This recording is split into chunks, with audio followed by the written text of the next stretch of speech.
Hey guys, welcome back to How to Daily. And in this video, I will give you in-depth look at Kling AI versus LUMA AI versus Runway Gen3. Alright, let's begin. It's clear that Kling AI is a strong contender in the AI video creation space.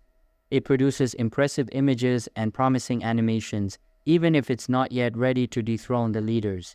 Midjourney still excels in photorealism, while LUMA and Runway Gen3 offer robust animation features.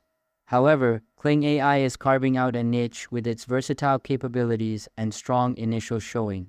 For those of you who create your movies using the image-to-video method, Kling AI is definitely an option worth deeper investigation, as it creates impressive images and seems to bring better results when animating the initial frames that were created within the software.